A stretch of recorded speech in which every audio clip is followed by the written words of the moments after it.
palabras mayores y menores.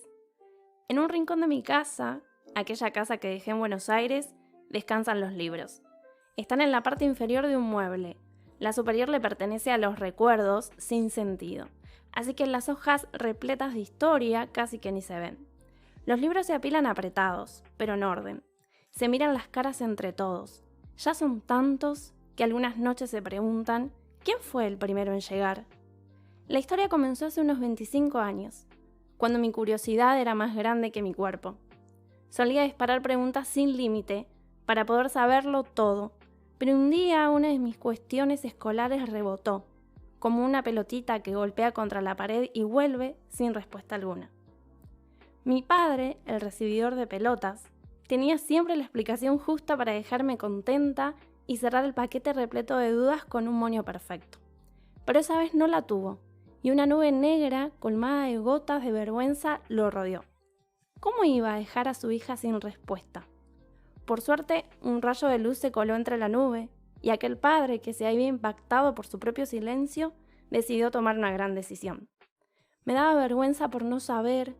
Me cruzó a la librería, quería comprar un libro pero no sabía cuál. Repite siempre que cuenta la anécdota.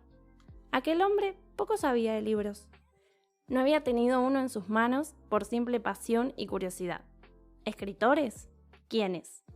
Una voz le había sonado a lo lejos y a pesar de la lejanía, logró meterse en aquel cuerpo, en silencio, sin llamar la atención, hasta que despertó en el momento justo en que papá decidió por primera vez comprar un libro. Entonces vi este libro, ya lo había escuchado nombrar antes, fue lo primero que vi y me lo compré. Cortázar descansa en la biblioteca en silencio.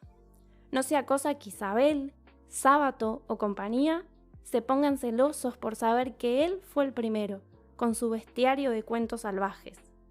Papá me cuenta esta anécdota una y mil veces, con orgullo, que aparece después de aquella pequeña vergüenza. Me cuenta esta anécdota y yo me acuerdo de la mía. Es que parece que el cuerpo chiquito, repleto de preguntas, vio las palabras mayores entrar por la puerta y llenar los espacios de casa. Vio a Isabel saludar, a Coelho entrar con un tal Santiago y un montón de ovejas. Vio tantas historias y a la vez no participó en ninguna. Todavía no era el momento de viajar a Marruecos, de meterse en un túnel oscuro. Tampoco era el momento de llorar a Paula, y aún menos de entrar en una casa repleta de espíritus. Ese libro ni siquiera me llamaba la atención. La palabra espíritus me daba miedo. ¿Es un cuento de terror? Seguro que es un cuento de terror. No lo voy a leer nunca. Y entonces yo invoco mi versión de esta historia. Estábamos los dos en la escuela, esperando a que la señora Nancy se despidiera de todos mis compañeros y estuviera libre para responder a nuestra gran pregunta. ¿Qué libros podemos comprar? Porque claro, la pequeña también quería leer. Esa tarde, la puerta de casa se volvió a abrir. Todas las caras, apiñadas debajo de la estantería, y también la de los recuerdos, se quedaron sorprendidas. No entraban palabras mayores, entraban palabras menores que pisaban igual de fuertes. Mafalda y su globo terráqueo, el Principito y su flor, unas bicicletas y muchos amigos, un gato con botas, un jorobado que viene de Notre Dame, un loco que quería dar la vuelta al mundo en 80 días.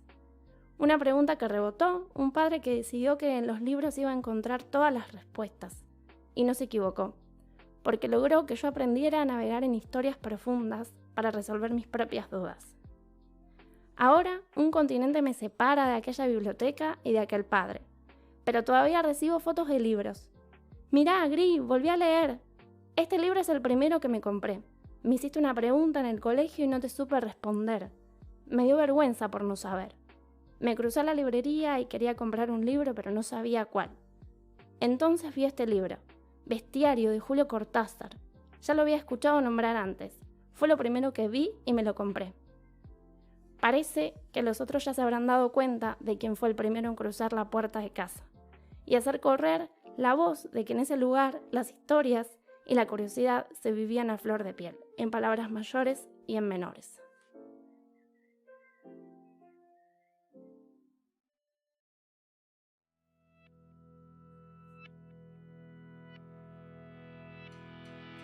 Hoy tenemos un capítulo especial para los amantes de los libros. Y vamos a empezar haciendo la pregunta de siempre. ¿A quién estamos escuchando? Hola, bueno, mi nombre es Griselda, soy de Buenos Aires, exactamente de Wilde, Avellaneda, zona sur, y bueno, estoy acá en Dinamarca desde el 2018. A la vuelta de la esquina. Cerquita de casa. ¿Y qué estamos escuchando? Encuentarnos. Un espacio para todos aquellos que quieran compartir novelas cortas, cuentos, poemas o... Todo lo que quiera traer el invitado. Ya decirte que me encantó el cuento, porque todo el tiempo estaba como, ay, yo también lo leí, ese libro también, y esa historia también, y estaba como súper fascinada. Y me gustó mucho recordar el primer libro que llegó a casa. Es un ejercicio súper difícil. Sí. Es como, aparte, el libro propio. ¿Cuál fue el primer libro que no es que una herencia, sino que realmente el primer libro o que te compraron, te regalaron, o que uno se compró a sí mismo? ¿Páginas amarillas cuentan? No es esa oportunidad. Fue un gran medio de lectura. Yo creo que aprendí a leer gracias a las páginas amarillas. Yo me entretuve en el baño un montón. Eso seguro. Cuando te cansás de leer el Glade, saltás a las páginas amarillas. Es así, a ver, Pedro, Lechuga, apellido Lechuga. No, pero esas son las páginas blancas. Para La de hacer los nombres. llamadas, para hacer llamadas ahí con amigos. Estoy viejo y con Alzheimer encima. Vos cate de risa, yo en una época me había tomado el trabajo. Fue apenas me enteré que los 0800 eran teléfonos gratuitos. Agarré, porque en esa época estaba a full con todo lo que era cablerío, me hice una instalación telefónica en la pieza. Sí. Y me llevé un teléfono que había quedado en desuso porque era viejo, pero funcionaba todavía, a la mesa de luz. Todas las noches antes de irme a dormir llamaba al 0800 000 0000 y para arriba. Y me iba anotando. Y era, ¿qué tiene el 0000000? Nada, perfecto. Y el 01, y el 02, y el 03. Al borde de ser un psicópata. Al borde. Era gratis. Era Divertido, eran otras épocas. Obviamente. Sí, había que entretenerse con algo. Sí. No había celular. No había celular, no había reels, no había TikToks. No había nada. No había reggaetons. Mucho espacio para la imaginación. Para la creatividad, Sí. para los libros, Muy para lindo. leer. Sí. Para las páginas amarillas. Y decime, el primer libro, si recordás, que vos te compraste con tu dinero, que dijiste, voy a la librería a comprar este libro para mí. ¿Recordás cuál fue? Qué difícil, ¿sabes? Que no me acuerdo. O sea, te puedo decir que uno de los primeros que recuerdo de chica, en realidad, que leí como aparece ahí en el cuento, es Mafalda, que lo leía muchísimo. Y además también me acuerdo que era una época en la que si me peleaba con una amiguita en el colegio, me encerraba todo el día en casa a leer Mafalda de principio a fin. Y después, bueno, por supuesto El Principito, y el que más me gustó fue El Alquimista, de Paulo Coelho. Ese es, te diría, que mi libro favorito. Y lo leí hace poco, lo leí antes de irme a Argentina. Necesité como volver a ese momento porque era el libro que yo siento que fue el primero que me hizo tener estas ganas de viajar, de descubrir el mundo, de seguir los sueños. De hecho, también me acuerdo que el día que lo leí había un párrafo que me había impactado y fui corriendo hasta la pieza de mis papás a leerle ese párrafo en particular. Así que sí, bueno, ese me marcó un montón. Es una buena pregunta para invitar a todos los oyentes y decir, ¿cuál fue el primer libro que se autorregalaron? ¿Y cuál fue el primer libro que recuerdan haber agarrado en la biblioteca de la casa y empezar a leer solos, sin que haya un profesor, una madre, un padre que les dijera, tenés que leer esto? O sea, ¿cuál fue de disfrute, decir, curiosidad plena, decir, leo esto? Edipo en Colono. ¿Qué? Edipo en Colono. ¿Qué es eso? Es el primer libro de Edipo. Tenés Edipo en Colono, Edipo rey de Tebas y Electra. Mira. El tema era que en mi casa se hablaba mucho de Edipo. No, porque Argentina somos todos especialistas. Y mi viejo era especialista en... ¿cómo se llama el chango este? El psicólogo, digo. ¿Es Freud? Freud. Mi papá era especialista en Freud sin haberlo leído nunca. Y mi vieja por decante también, ¿no? O sea, era como, él sabe, yo sé. Y no, porque el edipismo y Edipo Yo, ¿quién carajo es Edipo? O sea, sí, todos más o menos sabemos quién es Edipo. O sea, vos recién decías, por ejemplo, no, sí, El Principito. Yo nunca leí El Principito. Pero sé quién es más o menos. Sé que es un flaco con una bufanda larga, con una zorra que anda alrededor. Una flor. Claro, una flor a la que le tiene las reganas, una víbora que se come un elefante. ¿Entendés? Entonces va por ahí la cosa, pero nunca sabes quién es realmente. Bueno, dije, vamos a hacer el ejercicio que nadie hace, porque a todo el mundo al que le pregunté, ¿leíste alguna vez Edipo? No. ¿Leíste alguna vez Edipo? No. ¿Leíste? Así. Entonces dije, a la puta, vamos a leer Edipo. O sea, si nadie lo leyó, voy yo. Y leí Edipo. Bueno, la conclusión a la que llegué es que Freud no leyó el libro. ¿Pero por qué? Porque Edipo en realidad no estaba enamorado de la madre. Lean Edipo. Lean Edipo. Él no sabía que era la madre. Ese es el punto. Spoiler. Bueno, sí, perdón.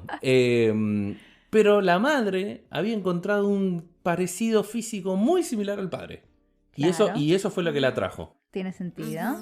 Sí, sí, sí. Freud no leyó un carajo.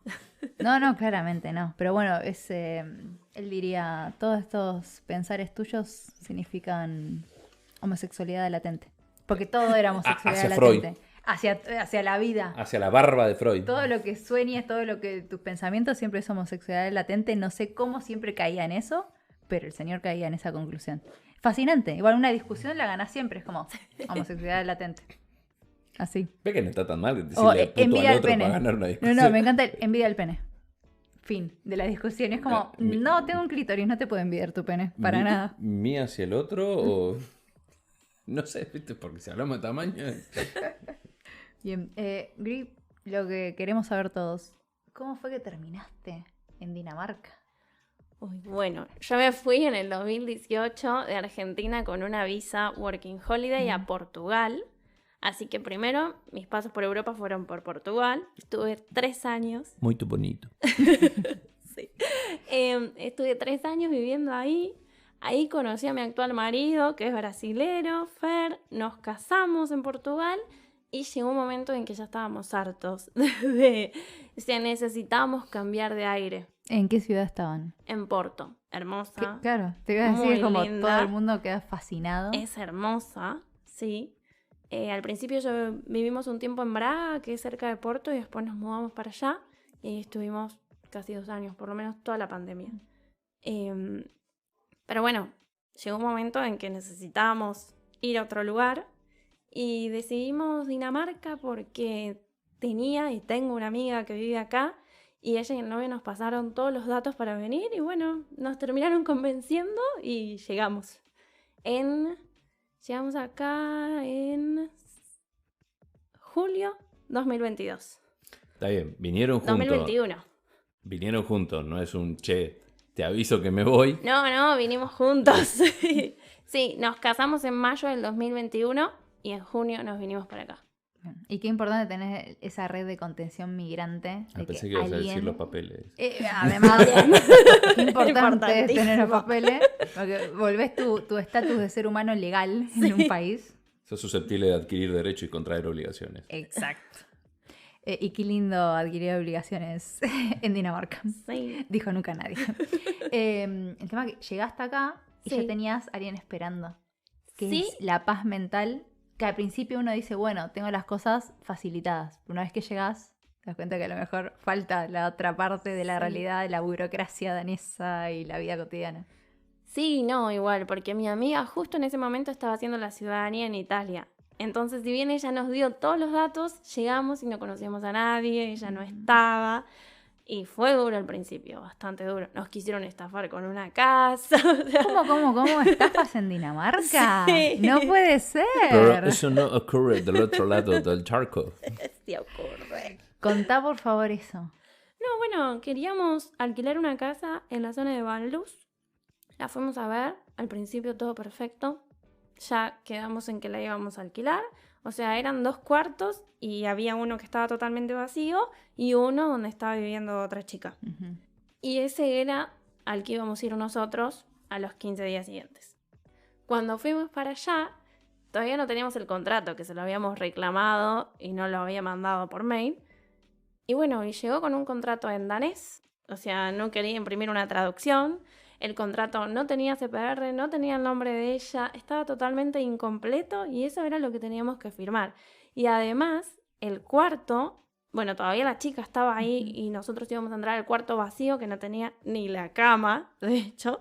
Y Fer fue a acompañar al padre de la chica a buscar la cama como un subsuelo de la casa. Y nada, estaba lleno de bichos, una cosa bastante extraña. Y fue que nos comunicamos cara a cara y dijimos fuera de acá. Y nos fuimos. Bueno, nos vemos en otra vida. Sí. Huir sí, rápido, no. sí. Salí ahí, maravilla. Sí. Fue instinto igual, porque en realidad yo tuve el instinto desde un momento y me quise hacer la boluda. Lo quise dejar de lado y decir, bueno, nada, hay que hacer los papeles, está todo bien. Pero el día que fuimos a ver la casa por primera vez, en la puerta de afuera yo dije, acá no. Hermoso. Fue así, fue instinto. Pero cuando entramos, parecía todo normal. Y después empezó a pasar todo. Sigan a la intuición, gente. No se equivoquen. Conclusión. Y Sí. sobre todo en procesos migratorios, que uno quiere tener los papeles al día, hacer todo rápido, no entiende bien el sistema. Entonces, bueno, si ya tengo un lugar donde alquilar, ya con este papel puedo ir a las oficinas de migración y hacer todas las cosas, ¿verdad? Sí. Pero en el medio hay un cotidiano que a lo mejor a vos también te ha pasado en Portugal, entonces ya tenías como eso de emigrar, pero las personas que hacen Argentina y otro país no lo tienen. No. Y mucha gente incluso, que esto es un llamado a la solidaridad, si saben de alguien que va a alquilar desde la distancia sin ver un departamento, si es un amigo o un familiar, frénenlo y díganle no. Porque no se puede alquilar estando uno en Argentina, en otro país, sin ver realmente el lugar. Porque las fotos pueden ser de mentira y sobre todo no saber realmente si son los dueños directos. Porque ha pasado en Dinamarca, aunque no se pueda creer, que gente alquilando un lugar se hacía pasar por dueño, te mostraba el lugar, te pedía una seña y cuando te decía sí, dentro de 10 días ya es tuyo. Ibas, el inquilino se había ido ya a otro país y de repente caía el dueño original diciendo, no, yo nunca te lo alquilé a vos. Sí. Hay que tener cuidado, hay que hacer las preguntas, hay que ir a verlo. Si no podés, tratar de conseguir un amigo que vaya a verlo, que saque foto, video, que pruebe la presión del agua de las canillas, todo. Sí. Todo eso básico, pero lo aprendemos una vez que ya estamos acá y que nos pasó algo similar. El primer lugar donde yo alquilé, que era con argentinos y demás, fue hermosa la experiencia, pero me enteré en el invierno que no había calefacción. No. Y yo fui en pleno verano. No te puedo El creer. primer invierno que pasaba acá, un invierno de menos 17 grados, No. no saben lo que fue. Esa experiencia me curtió el cuerpo, obviamente, porque ya ahora hace 0 grados y estoy ready para el invierno. Pero es una información Pero que no se oculta. Fue muy duro y sentí mucha pena de mí misma por no haber hecho las preguntas adecuadas en el momento. Claro, yo estaba desesperada porque quería irme del hostel, empezar a trabajar, tener el número de CPR, que es como el número de seguro social. Sí. Y todas esas cosas me pasó de novata. Esa era la realidad. Y ahora no sucede, no me va a suceder de vuelta. Pero fue todo un susto. Es que uno quiere hacer todo rápido, quiere ya tener todos los papeles para estar tranquilo y no. Acá aprendés que es cuestión de procesos. Convengamos también que el Vox Populi dice que todo lo que pasa acá está bien, todo lo que pasa acá es lindo. O sea, vos lees Infobae repartiendo pizza, te compraste una casa en 3 meses. Sí, bueno. No es tan así. Estamos en el país más feliz del mundo. Lo dice una encuesta. Y lo pongo en duda. Mencionabas recién que tenías una amiga en Italia. Sí. ¿Vos sos de allá porque sos halfa? Mezzo italiana, mezzo argentina, mitad española, mitad argentina. České pacaca. No sé cómo mierda se dice en polaco, pero bueno, porque viste que polacos hay un montón también. Sí, está lleno. O simplemente usted está enmaritada con el portugués. No, mis abuelos son italianos. La Así nonna, Tengo- il nonno, vaffanculo. Tengo el pasaporte italiano. Pero Y lo hiciste en Italia, Lo hiciste hice en Argentina. Italia, en el 2019, o sea, en el tiempo en que yo en realidad llego primero con una visa Working Holiday a Portugal. Esa visa te permite estar solo un año. Entonces, cuando se me iba terminando la visa, preparé todos los papeles y me fui a Italia a hacer la ciudadanía. Y estuve ahí desde septiembre de 2019 hasta marzo del 2020. Ah, te agarró justo. Sí, ¿querés que te cuente algo? Mira, en marzo 2020 yo estaba en Italia también, porque fui a visitar a una amiga con la Sí. idea de decir, bueno, después de acá me voy para Dinamarca, que tenía pasaje el 18 de marzo, y el 10 de marzo me dijeron, vos no podés volar a ningún lado porque sos sudaca, o te volvés a Argentina o ningún otro país, literal. O sea, me dijeron esto, mi amiga traduciéndomelo en el aeropuerto, porque me habían cancelado todos los vuelos. Sí. Y tuve que volver a Argentina. Ahí con toda mi ilusión. No. O sea, fue horrible volver con la valija, desarmarla. Todo un proceso horrible en mi cuarentena, sola en mi casa y demás. A vos te agarró justo con los papeles. Me fui justo a Italia. En realidad yo hice mi ciudadanía desde septiembre hasta diciembre. En diciembre del 2019 fui declarada ciudadana italiana, y cuando vas a ver el mail donde contesta Argentina, el sello dice 24 de diciembre. O sea, el día 24 de diciembre me declararon italiana, fue el mejor regalo de Navidad. Natale. Sí. En el medio hubieron muchos problemas con el tema de la ciudadanía, bueno, pero salió. Y lo lindo fue que la hice en el pueblo donde nacieron mis abuelos. Entonces estuve viviendo ahí todo este tiempo. Y en diciembre, ya con el pasaporte, decidí recorrer un poco Italia. El pueblo de mis abuelos es en Sicilia, bien abajo, se llama Burgio, pertenece a Agrigento. La Sicilia, la bella Sicilia, ragazzina. Sí, y así que arranqué desde ahí. En realidad primero me fui a Palermo y después empecé a subir por todo el resto. Y bueno, la idea en un momento fue visitar a otros parientes que tenía en Italia, por supuesto, que están en la zona de Livorno, ya más cerca de Roma. Y mi idea era ir antes a visitar a una amiga una amiga italiana que había hecho en el hostel, en el que, esto no se los dije, pero viví un año en un hostel de voluntariado en Portugal. Y esta chica italiana vivía en Bolonia.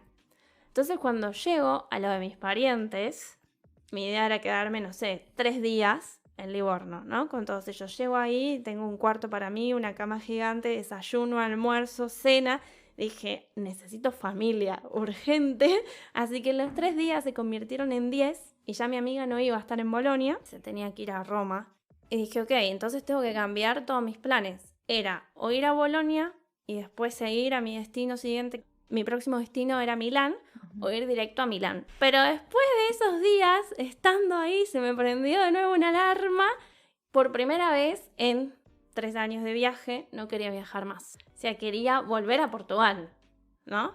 Volver a sentarme un tiempo, buscar un trabajo y ver después qué seguía.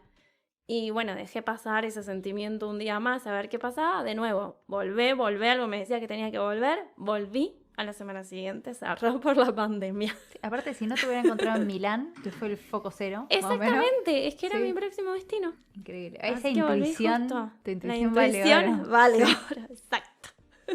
Pregunta del millón. Sí. ¿Elegiste la bella Sicilia porque realmente tenías un trato con tus abuelos o mera curiosidad de a ver qué pinta? Por curiosidad, era como un 2x1. Voy a hacer los papeles y además conozco el pueblo de mis abuelos. Sentí que tenía que ir ahí. Tenía conocidos, o sea, parientes de parientes, pero no conocía a nadie.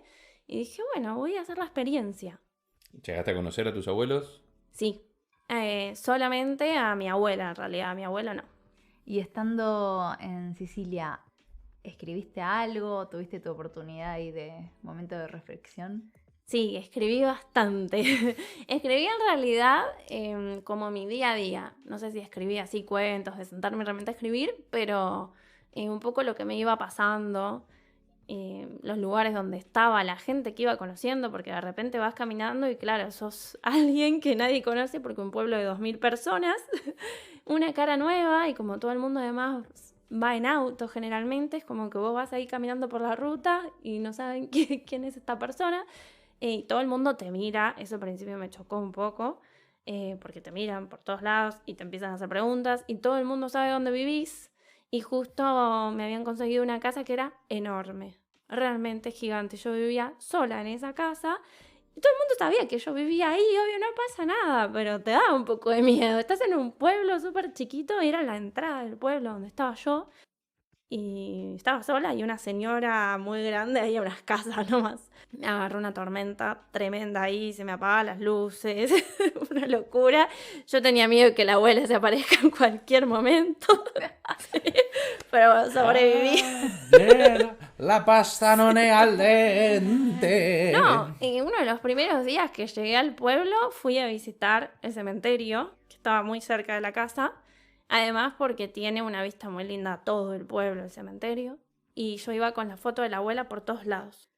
Porque hubo un momento en que algunos de los representantes del pueblo viajaron a Buenos Aires y estuvieron en el club italiano de ahí de Wilde, y mi abuela salía en las fotos con el médico del pueblo, estaban todos ahí. Entonces yo iba, de hecho lo conocía el médico que está en la foto, y yo iba con esa foto mostrando a todo el mundo a mi abuela. Y cuando llego al cementerio me dicen, sí, Momina viene todos los domingos a misa. Yo digo, Dijiste, nunca más volví al cementerio, me fui, guardé la foto. Dije, ¿no averiguaste esa historia? No. Dije, no, señora, mi abuela se murió, deben ser muy parecidas.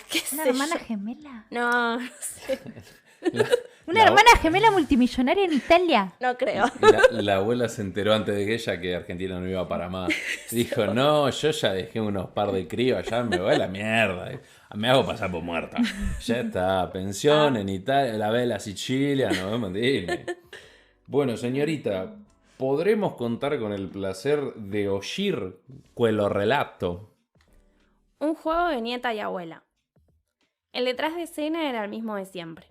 La abuela preparaba su cabellera rubia con los rulos al viento, acomodaba sus lentes resguardando sus ojos azules, vestía una remera o camisa según la ocasión, que en contraste con tanto color, acompañaba con medias, pollera y alpargatas negras. La Mumi, como le decíamos cariñosamente, amoldaba su cuerpo a una reposera que no cumplía su función real. La llenaba de mantas y almohadones, designándola como su zona de confort en la cocina, entre la mesa y el televisor. Podía pasar horas sentada, despierta o dormida.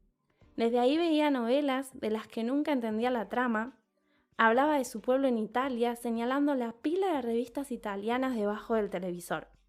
Pasaba un rollito de plata a alguno de sus nietos, saludaba al altar de su marido fallecido, a veces a su espíritu, rezaba, lloraba si algún hermano se había muerto, daba instrucciones de cómo prender la hornalla, se tomaba un vinito, jugaba a las cartas, me retaba a veces, te mandaba a callar para ver el culebrón de turno, daba discursos de lo importante que era estudiar, y a las 17 en punto mirábamos el Chavo, mientras tomábamos un té con cuchara gigante e invitábamos a las galletitas de vainilla a desarmarse en el agua caliente. Ella me esperaba en su trono. No sabía cuándo iba a llegar, ni de dónde, pero sabía que en algún momento la sorprendería y debía calzarse en la piel del asombro. Yo jugaba una carrera entre el principio de la escalera y el punto final. Mi cuerpo sentía la ansiedad de quien está a punto de llegar a la cima, mientras se zarandeaba escalón por escalón en silencio.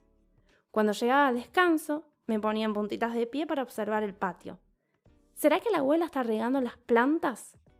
Respiraba con profundidad, absorbiendo todos los olores. ¿Estará cocinando tortilla?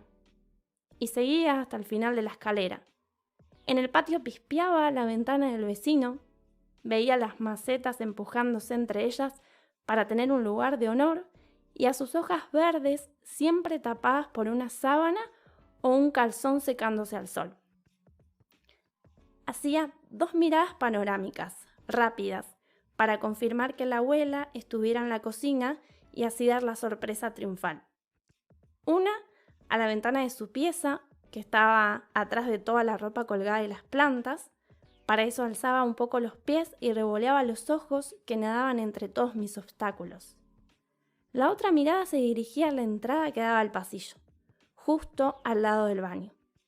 Si la abuela estaba ausente en ambos lugares, era casi seguro que reposaba en la cocina o en el living, intentando discar el número de algún pariente lejano de Italia para saludarlo por algún evento o por puro deporte.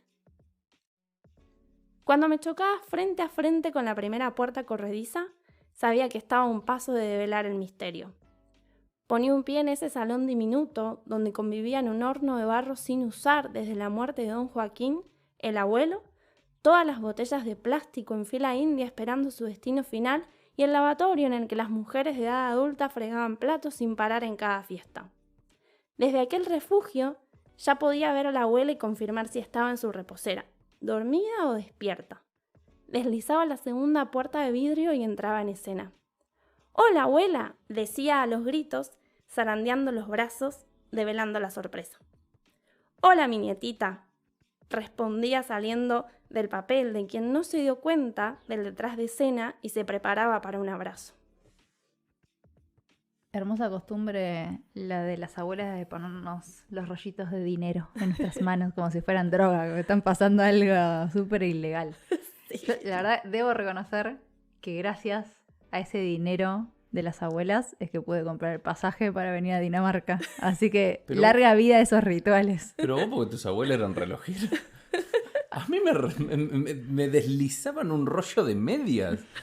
Claro. Eso, porque yo en realidad no me acuerdo. Esto lo habré visto, pero no, conmigo no pasó. ¿No te sucedió? Bueno, aparte yo era el tercero y mi abuela era el primero. El primero lo amo, lo adoro. Al del medio, ¿qué tengo un pibe en el medio? Decía. Y a mí que era, vos no me caes bien. Tomá medias y calzones. Las bombachas rosas, siempre. No, a mí no me Toda regaló la con fiesta bombachas. para mí. Eso era.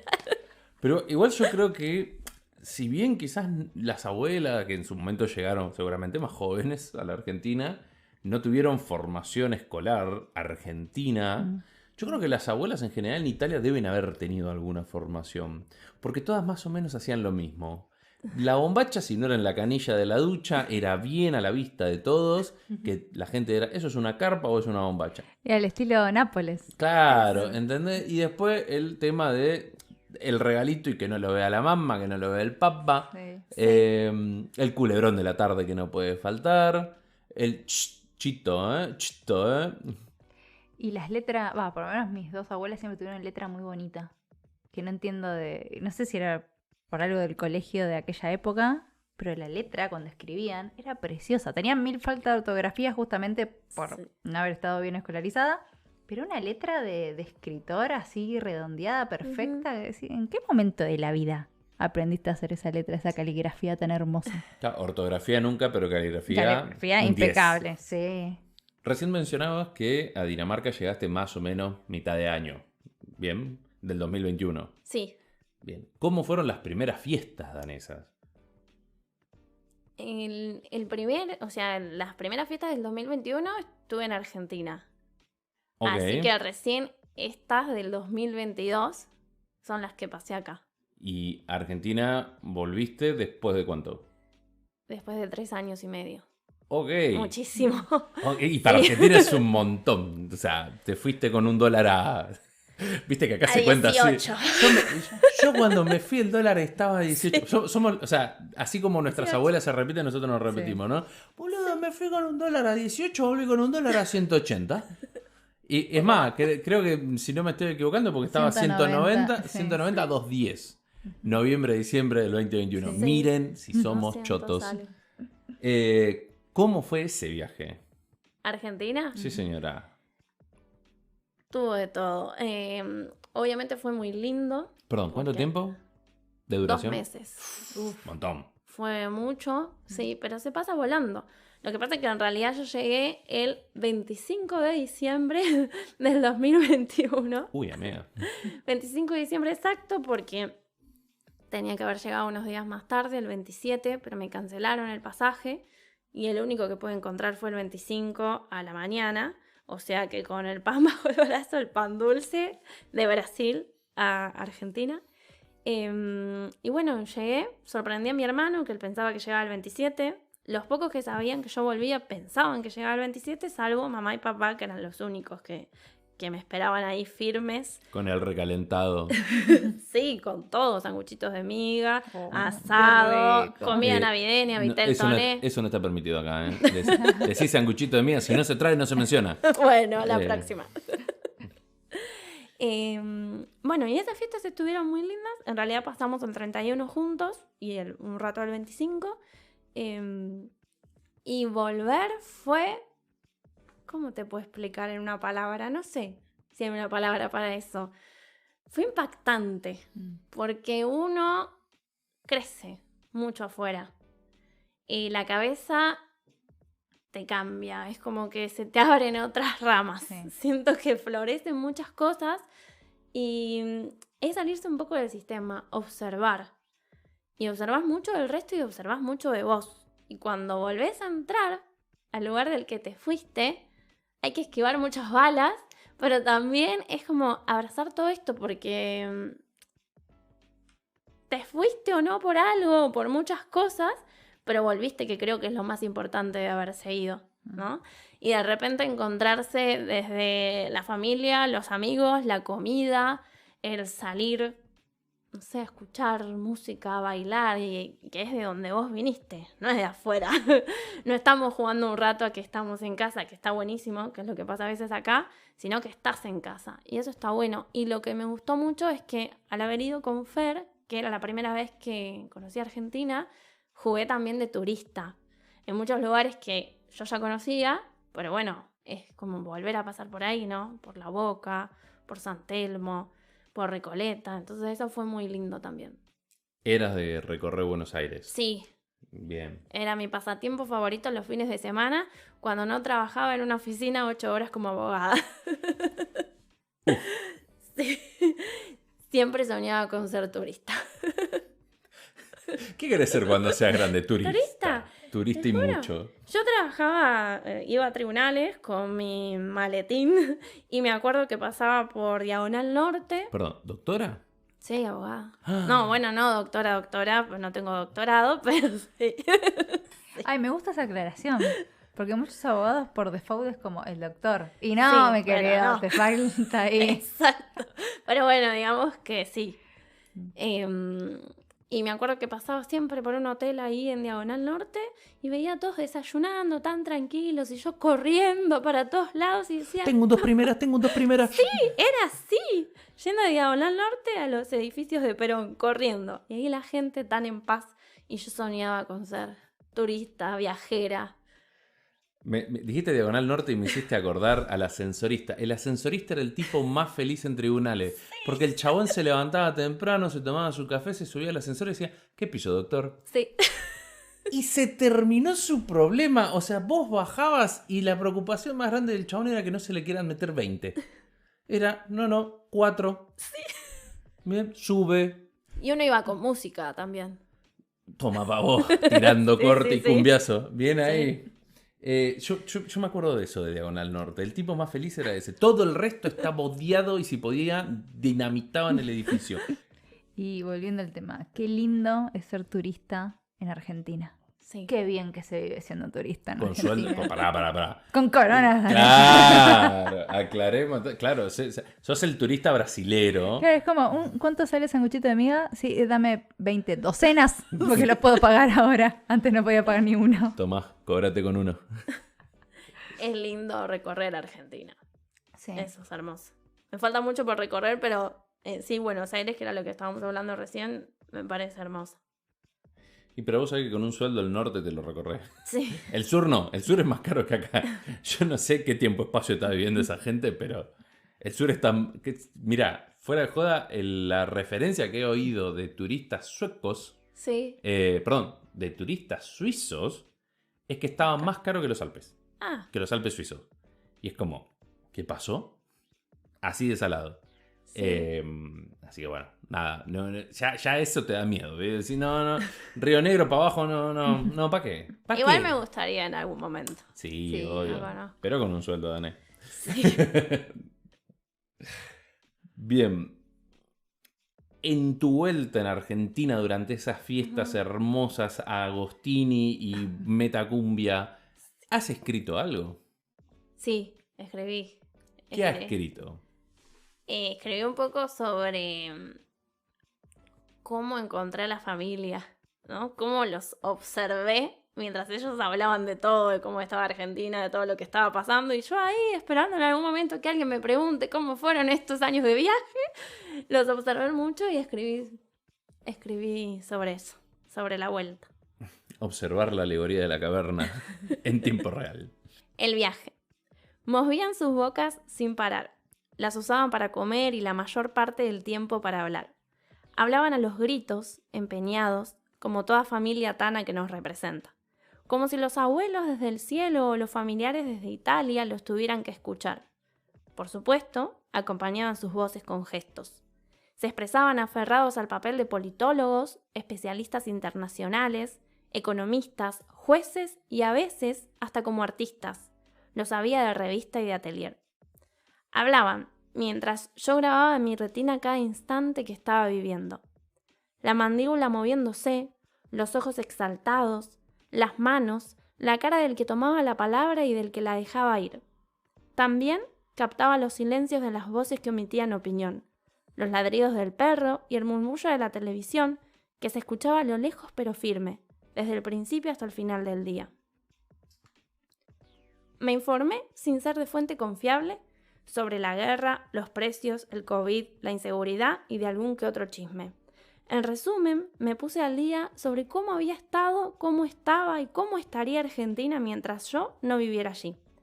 Los admiraba y sin dejarles de prestar atención, a sus muecas me refiero, no tanto al contenido, desviaba la mirada hacia la mesa y la mano en los sanguchitos de miga, una empanada de pollo o un pedazo de pizza.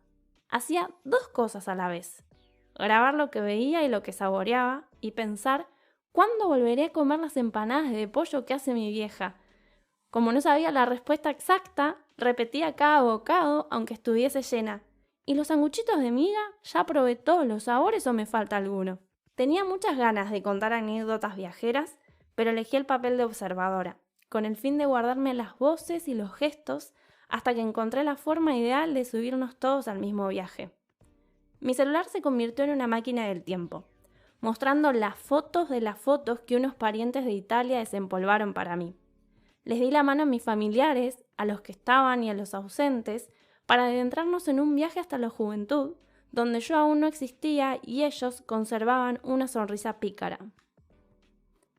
¿Y este quién es? Che, no me acuerdo de esta cara, preguntaba a alguien jugando entre la duda y el olvido. A ver, déjame a mí que yo me fijo, decía otro mientras tomaba el celular cual trofeo y se ponía los lentes. Yo veía nombres volar por el espacio, algunos encajaban, acertados en el rompecabezas del pasado y otros dudosos, caían sobre la mesa hasta desaparecer. Miralo al abuelo, y este es el tío. ¿Esta es mamá? Acá estoy yo. Mirá qué facha tenía de joven. Los vi olvidarse de la guerra, de la inseguridad, de ser economistas, jueces, politólogos o artistas de revista.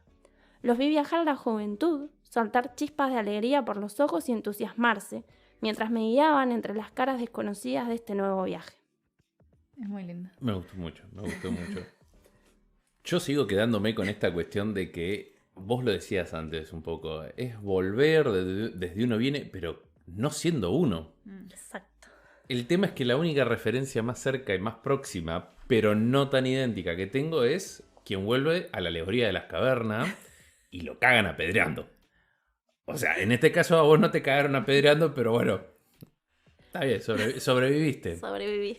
Mi pregunta es, y quizás no yendo tan a lo emotivo porque no es mi fuerte, ¿cómo es esa vuelta a Argentina, siendo una ex Argentina, hablando mal y pronto, y entiendo por la fecha que mencionás, más en época de COVID? Sí, donde volvió a brotar el COVID. Bien. Justamente esas navidades. Acá en Dinamarca para 2021, entiendo que estaba todo más o menos tranquilo. Uh-huh. ¿Qué onda allá? ¿Cómo lo viviste? Mira, yo ya antes de llegar tenía una semana planeada de citas con amigas que se me cayeron todas porque todo el mundo tenía COVID. Entonces, todos mis planes se fueron al tacho. Y es medio raro porque uno a veces piensa, voy a hacer esto, voy a hacer aquello, voy a ver a una persona y a la otra y no sé qué. Y después no pasa como lo pensás. O sea, la pasás genial, pero quizás hay amistades que no son las mismas, que se cayó esa relación que estaba antes. Te tenés que acomodar también a la agenda del otro, porque vos estás de vacaciones, pero el otro sigue trabajando. Entonces no es que todos los días puedes hacer algo. También te pasa, por ejemplo, que hacía mucho calor. Entonces queremos ir a pasear a un montón de lugares, pero no me quiero mover de la pelo pincho. La verdad que fue el bien más preciado con el que me encontré en casa. Que no la querían armar, pero insistí. Así que básicamente que pasé mis 2 meses en la pelo pincho. Y la última semana antes de irme, todo el mundo desesperado. Así que tuve como citas dobles, tipo viendo a gente de acá para allá, corriendo. y querés hacer todo, como decía lo que leí recién, querés comer todos los sanguchitos de miga, querés comer todas las empanadas, querés abrazar un montón de veces a todo el mundo, porque no sabes cuándo vas a volver.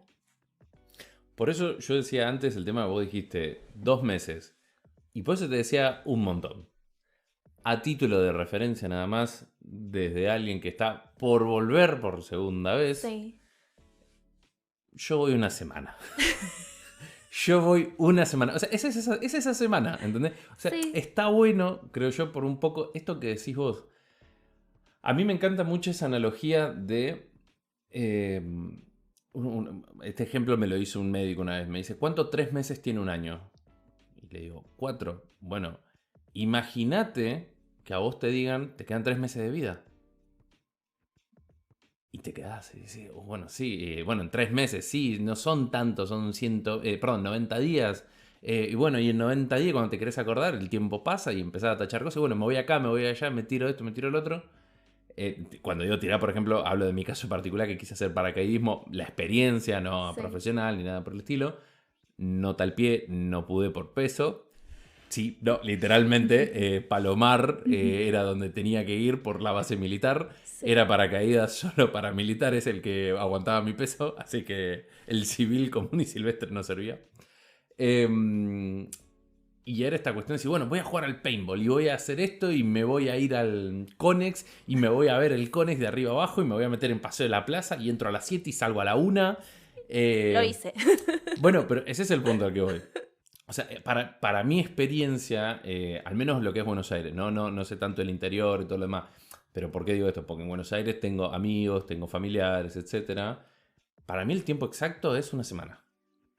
Es una semana, vas y más o menos ya vas medio organizando de antemano de, che, mira, lunes tal día, tal hora, nos encontramos en tal lado. O sea, yo, por ejemplo, y esto es mío, a lo único que estoy apuntando es ir a comer. Sí. ¿Entendés? Y es, el lunes me la doy en la pera en esta parrilla. El martes me la doy en la pera en el bar alemán. El miércoles me la doy en la pera en los sanguchitos de miga de Villa del Crespo. Y así. Y si alguien se suma en el medio, buenísimo. Pero y si no podés, problema tuyo. Claro, sí. Yo siento igual que necesito al menos un mes. Pero bueno, es esto. A veces es como que querés hacer muchas cosas, pero en realidad lo simple que querés, qué sé yo. Yo me quería sentar en el patio de mi casa, poner los pies en la pelo pincho, jugar con el perro y hablar con mis viejos. Charlar con mi hermano, escuchar música. Creo que eso al final es lo más simple. Después ves un montón de gente y también te encontrás con eso de, bueno, ¿cómo te vas a volver a ver con los amigos después de tanto tiempo? ¿Cómo van a hacer esas charlas?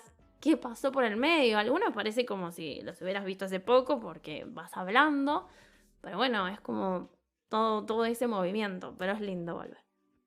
¿Sabes qué? Me quedé mucho tiempo callada porque me quedé mucho con el tema de la gastronomía argentina. Tan espectacular. Y algo que me di cuenta estando acá, que nadie te avisa un montón de pormenores de la migración, pero sobre todo nadie te dice sobre el duelo gastronómico. A lo mejor si vas a vivir a Italia, a España, no te choca tanto. No hay un duelo. No, El universo se te amplía de sabores, pero Sí. estando en países donde no tenés la raíz gastronómica, ay, Dios mío, el sufrimiento. Ni hablar de la pérdida de rituales. Yo creo que por suerte tenemos el ritual del mate que nos va a acompañar toda la vida y es estar un poquito allá. Sí. Pero después perdemos tantas cosas que nadie te avisa de esas pérdidas. Somos como los judíos con la hierba amarga. ¿Qué te une con tu tierra, mate? Es que sí, es lo que nos vamos a llevar siempre y es muy lindo tenerlo, ese puente. Pero lo gastronómico lo perdemos tanto que son esos recuerdos que ya no los tenemos más, esos sabores. Que son sabores, o sea, por más que yo intente hacer la empanada que hacía mi mamá, no me queda igual. Porque las especies acá son, por más que te diga el cartelito, esto es orégano, mentira, no sé qué es pasto quemado, no es orégano. Son otros sabores y duele un montón. Para. No me adelantes el viaje. Ella todavía está en Argentina despidiéndose de lo suyo, viviendo la última semana como si tuviese cáncer. Tomá, para darle un tono bien trágico. Mi pregunta es ahora, más allá de lo que es lo familiar, más allá de los amigos, porque lo mío no es la familia, ¿cómo viste a la Argentina? Una Argentina que caótica siempre, porque Argentina, pero en época de COVID. Te voy a leer algo que escribí. Lo escribí estando acá, ya en Dinamarca. Cuando ya tenías la cabeza más calmada. Sí, ya a la vuelta. La Guirnalda. La Guirnalda era el cafetín más antiguo de Buenos Aires. Abrió sus puertas un 2 de enero de 1912 con el pan dulce bajo el brazo y un susurro entre sus comensales que vaticinaba el voto obligatorio, a punto de convertirse en ley. Sus paredes comenzaron por ser blancas, desnudas, del techo colgaban arañas doradas que iluminaban el lugar, igual que unas lámparas dispuestas en mesas al azar. Con el boca a boca recibió a los primeros visitantes, atendidos por sus mozos trajeados de negro. Estaba preparado para hacer un café más, pero a los transeúntes de siempre se le sumaron unos locos que buscaban inspiración. Sus paredes se fueron cubriendo con fotos. Escritores, actrices, políticos, cantantes dejaron huella en blanco y negro, que con los años tomó color. Cada personaje de renombre estampaba su cara, intacta detrás de un vidrio, colgada de un tornillo, sin muerte que la saque del lugar. Con el tiempo, las figuras pasadas a otro plano seguían riéndose como si nada. En tributo al ambiente artístico que los visitaba, transformaron el depósito en una sala exclusiva para los que no querían mezclarse con el resto y para los que brindaban espectáculos privados. La Guirnalda se ganó un poema y 30 años después de su apertura tuvo su primera aparición en una canción. La Guirnaldita, mis tardes sinceras, rincones del alma, hombres que esperan, decía el tango. Alberto Soto fue el mozo más joven que trabajó en el bar. El día que hizo la entrevista de trabajo tenía 23 años, el cafetín le triplicaba la edad y más de la mitad de los famosos de la pared izquierda estaban muertos. Llegó con el diario bajo el brazo y el anuncio de empleo marcado en fibrón. Un día de inundaciones que volvió a su casa levantando los zapatos cual sopapa y arremangándose los pantalones, pero con trabajo nuevo. Tito, como lo bautizó el segundo dueño del cafetín, el primero se había ido a vivir a España, llegaba siempre 15 minutos antes de su horario, para tomarse un café con crema y un poco de licor que se servía en secreto. Se frotaba con intensidad las palmas de las manos y se acomodaba el pelo producto de un tic, que mantuvo aún cuando se quedó pelado. Tito lloró cuando asumió Alfonsín y agradeció ver en los diarios, que repartían en el café, la foto del padre de la democracia. Se encargó de sumar banderines de fútbol a la barra del bar y tuvo la idea de armar en un rincón una biblioteca con libros firmados por los escritores que los visitaban. Quiso renunciar 2 veces. En la primera se arrepintió, porque ese día atendió a Aquino y le agradeció por Mafalda. Entonces decretó que fue una señal de que debía continuar en su segunda casa. La siguiente fue en el 2001, cuando había empezado a estudiar letras. Pensaba escribir un libro al que titularía Historias entre mesas, pero la situación del país y la preocupación por su familia lo tiró para atrás. Al final, llegó a la conclusión de que ese era su lugar en el mundo. Tito y la Guirnalda la vieron todas, los mundiales en pantalla grande, los políticos asumir y hasta escapar, la elección de un papa argentino. Vieron también parejas enamorarse y despedirse, amantes que cambiaban de figura y secretos corretear. Fueron partícipes de cientos de mozos que no aguantaron el trajín, pero ellos continuaron en pie hasta el final. El día que Tito se fue, tenía 62 años. Estaba pelado, pero seguía amagando con peinarse. Los lentes se le empañaban de lágrimas y por suerte, para ese momento, nadie veía su mueca en los labios. Se despidió de sus compañeros chocando codos y saludando a la distancia. Cuando salió, se puso unas gotitas de alcohol en gel y se frotó de nuevo las manos.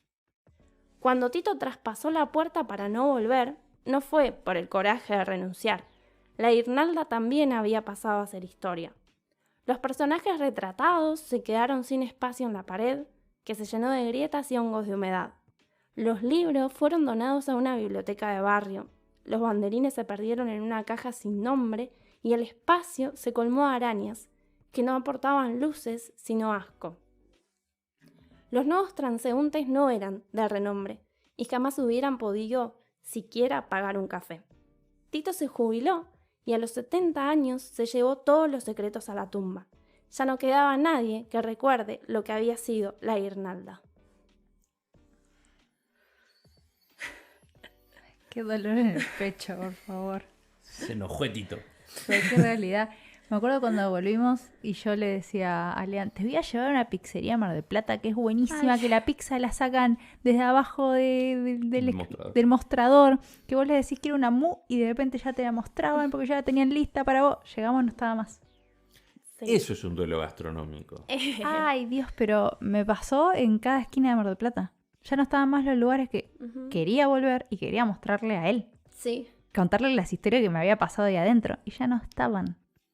Eso fue tristísimo. Pero había algo más triste. ¿Qué?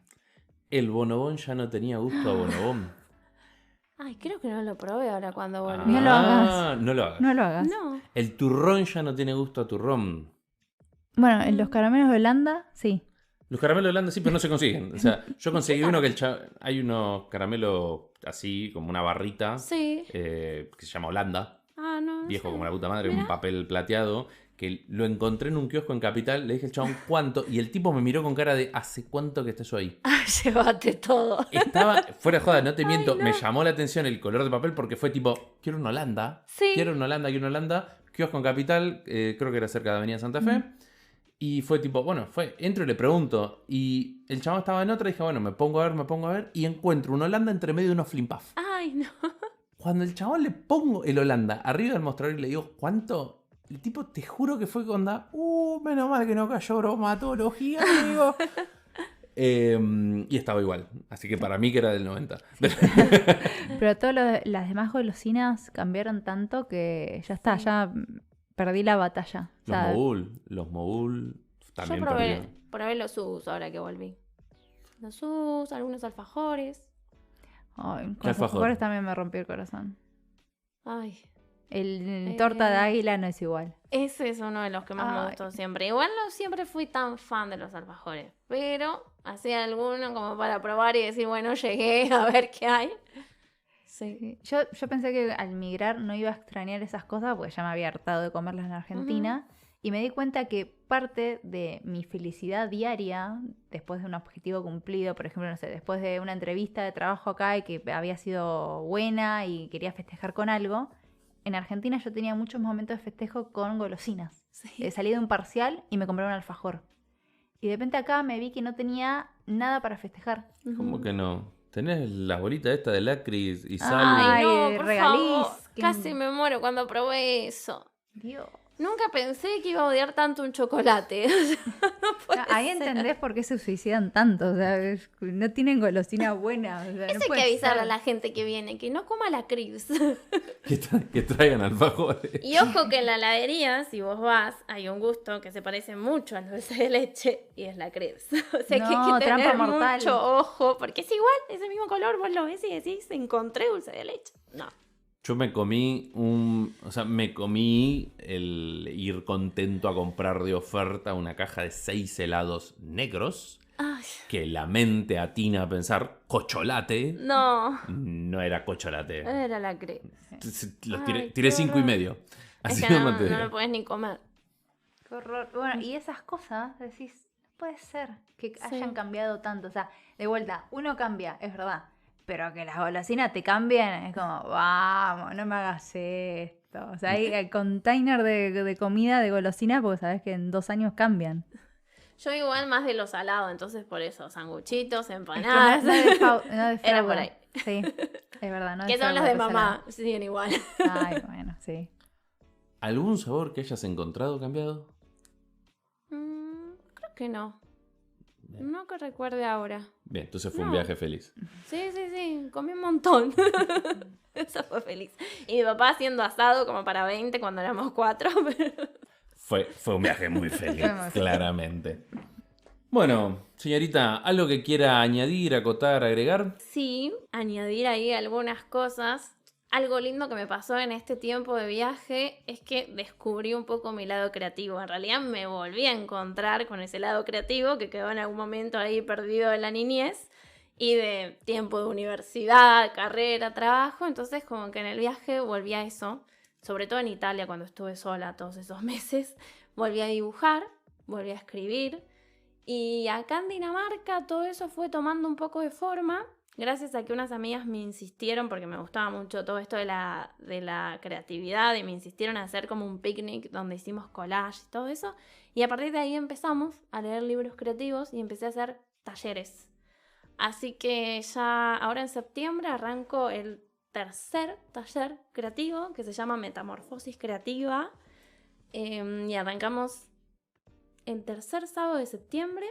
Después ahí voy a andar divulgando las fechas exactas, pero son 5 encuentros donde nos conectamos con la creatividad a través del juego, de la presencia, de los sentidos. Hacemos ejercicios grupales, pero también individuales, y pasamos por distintas herramientas artísticas, desde volver a jugar con las plastilinas, de pintar con acuarelas, dibujar, hacer collage. Hacemos mucho eso y bailamos también.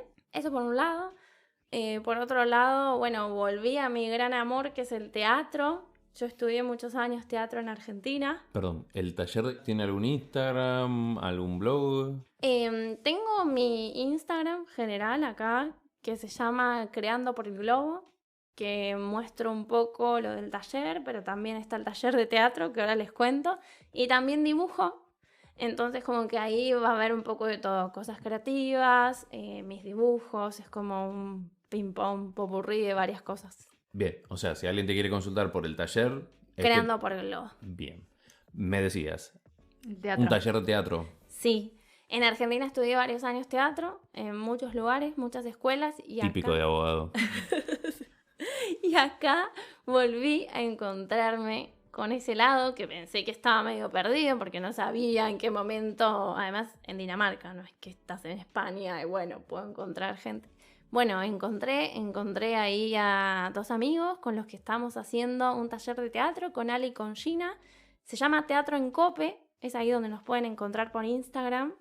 Estamos los lunes y los sábados, pueden elegir cualquiera de los 2 días para venir. Y la verdad que se está armando algo re lindo, porque más allá de acercarse al teatro, exponerse, dejar a un lado la vergüenza y que salgan cosas distintas, es encontrarse en casa por un rato. Es compartir con alguien esos momentos, y se armaron grupos de amigos y salen cosas re lindas. Y los lunes nos juntamos a comer milanesas con papas fritas a veces, entonces si alguien está en dudas puede venir. El club de la milanesa en Copec. La traición. Así que venga. La traición. Por la comida. ¿Cómo es que me estoy enterando de esto ahora? ¿En dónde es esa juntada? ¿A qué hora? Y no me trajo milanesa de ayer. No sucede siempre, pero nada. ¿Ayer sucedió? No. Más te vale. No, ayer no pasó. La idea es que salen juntadas. Nos hemos juntado mucho los sábados. A comer milanesas nunca. Bueno, pero sea... ¿Habremos comido un asado? Sí, quizás. Bueno. Sí, tal vez. Pero milanesas no. Pero es eso, pasan cosas muy lindas, y también en octubre se viene una muestra de teatro, así que bueno, ahí los esperamos a quien quiera ver la muestra y a quien quiera ser parte del taller. ¿El taller de teatro en qué zona? Es en la zona de Balbi, en la Casa Latinoamericana. ¿Y el taller de...? En el mismo lugar. Perfecto. El taller creativo va a ser en el mismo lugar, y ahora el 9 y 10 de septiembre, que es sábado y domingo, la Casa Latinoamericana también hace una feria, y ahí voy a estar con mis dibujos. O sea, es como un poco de todo. Ahí voy a estar presentando por primera vez un poco de mis dibujos, sacándolos al mundo. Muchas gracias por el espacio. Tengo muchos cuentos, muchas cosas que escribo. Nunca las había sacado así al exterior. Siempre al Instagram, pero quedaban ahí. Y la verdad es que necesitaba eso de decir, bueno, tengo que hacer algo con todo esto, porque llega un momento que digo, no escribo más, porque queda en el Word, no lo lee nadie. ¿Vos sabés que me hizo acordar la pregunta del millón que acá la señora no hizo? ¿Qué? El primer cuento está básicamente dedicado a tu papá. Sí. ¿Él lo conoce el cuento? Sí, lo Ahí va, conoce. ahí va. Que es la pregunta obligatoria, Sí, ¿verdad? sí. Nos perdimos la primicia. Esto ha sido Encuentarnos, un espacio, donde se pueden leer novelas cortas, cuentos, poemas o... todo lo que quiera compartir el invitado. Muchas gracias por escucharnos. Nos vemos en el próximo programa.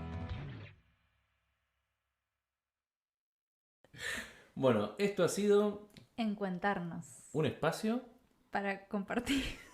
Es hermoso, boludo. Siempre me lo olvido, siempre te encargas vos de esto. Somos un equipo, cada uno tiene que hacer algo. Es tu parte, maldita sea.